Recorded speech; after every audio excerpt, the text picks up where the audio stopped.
Bonjour à tous, aujourd'hui vidéo découverte d'un manga avec Yu-Gi-Oh! Car avant d'être un jeu de cartes, Yu-Gi-Oh! Est un manga. Quand je parle de découverte, cette vidéo va être légèrement différente des traditionnelles présentations que j'ai pu faire auparavant. Car je pense qu'ici tout le monde connaît Yu-Gi-Oh! Et a déjà vu au moins un épisode de cette série. C'est pourquoi dans cette vidéo je vais essayer de vous convaincre de reprendre cette série que j'affectionne beaucoup. Car avec Pokémon, les mercredis matins et week-ends étaient rythmés par eux. Sans plus tarder, commençons. Ah, j'allais oublier, pour cette vidéo je ne serai pas seul. Yu-Gi-Oh! Littéralement le roi du jeu est un manga écrit et dessiné par Kazuki Takahashi. Il a été prépublié entre septembre 1996 et mars 2004 dans le magazine Weekly Shonen Jump et a été compilé en un total de 38 tomes par la Shueisha. La version française est éditée en intégralité par Kana. Le manga met en scène Yugi Muto, un jeune lycéen timide et expert en jeu de cartes. Un jour, il reçoit de son grand-père un objet trouvé lors d'une fouille en Égypte, le puzzle du Millennium. Nul n'était auparavant parvenu à reconstituer cet objet antique, mais le jeune Yugi réussit finalement à l'assembler, à cet instant, et libérer l'esprit d'un ancien pharaon d'Égypte, enfermé jusqu'alors dans le puzzle, qui reviendra habiter le corps de Yugi. C'est un être sûr de lui et ne reculant jamais devant rien.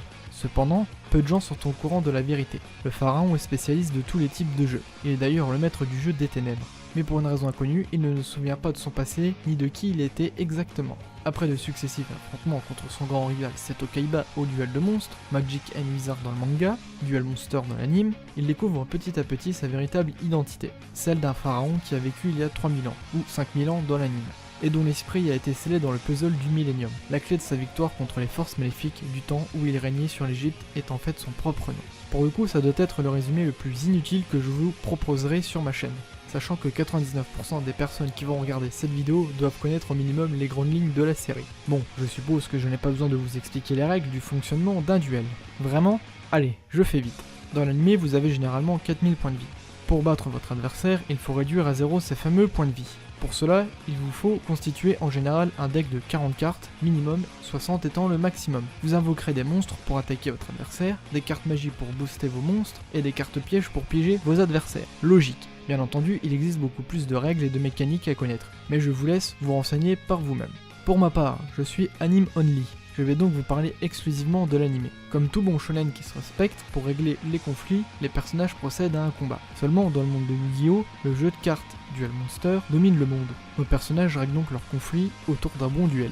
Et c'est là qu'est toute la force de Yu-Gi-Oh! Si vous êtes adepte des mangas où il ne suffit pas d'avoir la plus grande force pour gagner, Yu-Gi-Oh! Est fait pour vous avec son système de duel. Vu que le support de combat se fait par des cartes, la stratégie est présente, pas forcément comme celle que nous pouvons voir dans d'autres mangas, mais comme l'a dit Yugi à son ami Joey, il ne suffit pas de balancer juste tes monstres et d'attaquer bêtement. Pour vous donner une idée, à l'heure actuelle, si le nombre que j'ai trouvé s'avère vrai, il existe plus de 10 000 cartes. Ceci est donc une très grande force. Vous ne retrouverez que très rarement des decks similaires. Chaque personnage a son archétype, ce qui le rend unique. Cela change des traditionnels shonen où on trouve à chaque fois un personnage avec le pouvoir du feu, par exemple. Il ne faut pas aussi oublier de mentionner qu'il y a un scénario derrière tout ça, et le développement des personnages existe. Ce qui fait aussi une des grandes forces de Yu-Gi-Oh! Est son renouvellement. Comme pour Jojo, à chaque nouvelle partie nous découvrons un nouveau héros avec une nouvelle histoire qui apporte à chaque fois une nouvelle mécanique de jeu. Par exemple avec Yusei, le héros de Yu-Gi-Oh! 5DS, ou 5DS, je sais pas comment qu'on dit, mais moi c'est 5DS. Enfin bref. Les monstres synchro. Je vais prendre le temps de vous expliquer comment marchent les monstres synchro pour illustrer le mot stratégie dont je vous parlais. Par exemple, voici le monstre Dragon Poussière d'Étoile, un monstre synchro de niveau 8. Pour l'invoquer, il vous faut un monstre synthoniseur plus des monstres non synthoniseurs dont la somme totale des niveaux est égale au niveau du monstre synchro, c'est-à-dire 8. Comme je vous le disais, il existe plusieurs parties. Il vous est donc possible d'en passer une pour aller directement à la suivante, si vous n'appréciez pas quelque chose dedans comme la nouvelle mécanique de jeu. Bon, maintenant que je vous ai vanté les principales qualités de Yu-Gi-Oh!, attaquons ensemble les principaux défauts. Tout d'abord, l'adaptation animée qui est enfantisée. Je ne sais pas si ce terme existe. Enfin, vous comprenez ce que je veux dire, que ce soit au niveau des dialogues, des différences avec le manga et autres. Quelquefois aussi, on s'ennuie, des duels qu'on peut qualifier de fillers ou sans grande importance, avec des backgrounds pas toujours intéressants pour les personnages qui sont là que 2 épisodes. Il y a aussi la saison 1, pour la première partie, Yu-Gi-Oh! Duel Monster, où les règles ne sont pas encore tout à fait établies. On se retrouve avec des situations un peu bizarres. Par exemple, j'utilise la carte magie pluie, comme mon monstre est de type tonnerre, il gagne plus d'attaque car l'eau est un conducteur. Oui, bon, dans un sens cela reste de la stratégie, mais elle reste spéciale.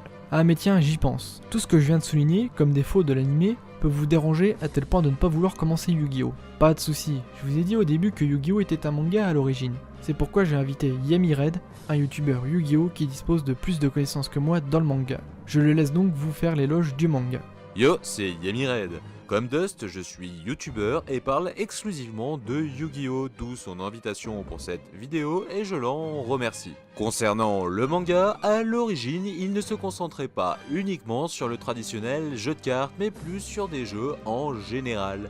Divers antagonistes se mettent sur le chemin de notre héros, alors le pharaon qui l'héberge intervient et règle cela autour d'un jeu. Lui reste invaincu et infligera toujours une sanction plus ou moins sombre comme brûler vivant son adversaire par exemple. Notre cher Kaiba y organisera même une sorte d'escape game morbide avant leur succès actuel bien connu. Bon, et pour que tout se déroule pour le mieux, il y embauchera même un tueur en série. C'est plus tard, avec l'arrivée du royaume des duellistes et du Battle City, que nous pourrons retrouver un peu l'histoire de l'anime. Mais bon, pas de duel de remplissage ou encore 36 000 flashbacks lors de ces derniers, chacun ayant un but bien précis. Alors que l'anime sera de nombreuses fois censuré, il n'en sera rien pour le manga, laissant ainsi de nombreux morts comme Pegasus ou encore des sanctions tout autant sanguinaires. Waouh, ah oui, en vrai c'est peut-être pas si mal l'anime pour enfants.